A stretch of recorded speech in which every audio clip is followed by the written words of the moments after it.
The Trade Federation disrupts the order in the Galactic Republic by blockading the planet Naboo, preparing for a full-scale invasion.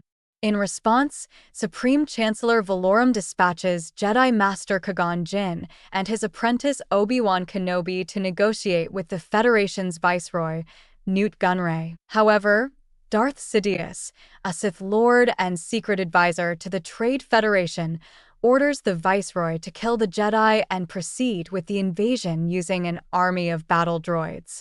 The Jedi escape and flee to Naboo, where Qui-Gon saves a Gungan outcast, Jar Jar Binks, from being run over by a droid transport. Grateful, Jar Jar leads the Jedi to an underwater Gungan city, where they unsuccessfully try to persuade the Gungan leader, Boss Nass, to help the people of Naboo. They do, however, secure transportation to the capital city, Theed, on the surface. In Theed, they rescue Queen Padme Amidala, the ruler of the Naboo people, and escape the planet on a royal starship. En route to the Republic's capital planet of Coruscant, Amidala's ship is damaged as they pass the Federation blockade, rendering its hyperdrive inoperable. The group lands on the desert planet Tatooine for repairs. Qui-Gon, Jar Jar, the astromech droid R2, D2, and Padme, disguised as one of her handmaidens, visit the settlement of Mos Espa to purchase new parts. At a junk shop, they meet the shop's owner, Watto, and his 9-year-old slave, Anakin Skywalker, who is a gifted pilot and engineer. Anakin has built a protocol droid named C-3PO. Sensing a strong presence of the Force within Anakin, Qui-Gon becomes convinced that Anakin is the chosen one of the Jedi prophecy, destined to bring balance to the Force. Qui-Gon wagers Anakin's freedom with Watto in a pod race, which Anakin wins. Anakin joins the group to be trained as a Jedi, leaving behind his mother, Shmi. On their way back to the starship, Qui-Gon encounters Darth Maul, the apprentice of Darth Sidious, who has been sent to capture Amidala. A brief duel ensues, but Qui-Gon manages to escape. The group returns to Coruscant, where Qui-Gon and Obi-Wan escort Amidala so she can plead her people's case to Chancellor Valorum and the Galactic Senate.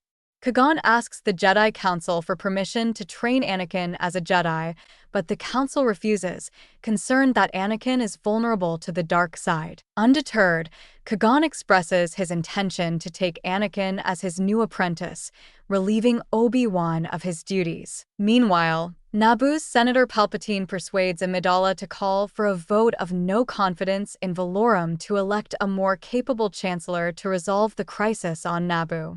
Though she succeeds in pushing for the vote, Amidala grows frustrated with the corruption in the Senate and decides to return to Naboo. Qui-Gon and Obi-Wan are ordered by the Jedi Council to accompany the Queen back to Naboo and confirm the return of the Sith, whom they believe to be extinct.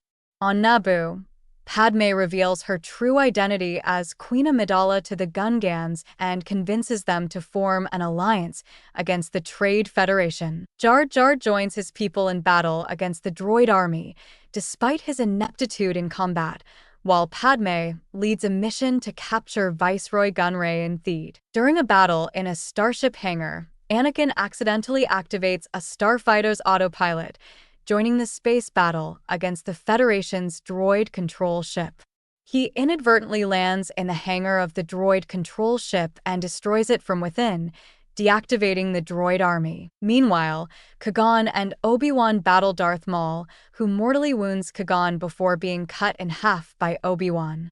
As he dies, Qui-Gon requests that Obi-Wan train Anakin. Subsequently, Palpatine is elected as the new Supreme Chancellor, and Gunray is arrested. Yoda promotes Obi-Wan to the rank of Jedi Knight and reluctantly accepts Anakin as Obi-Wan's apprentice. In a festive ceremony, Padme presents a gift of appreciation and friendship to the Gungans.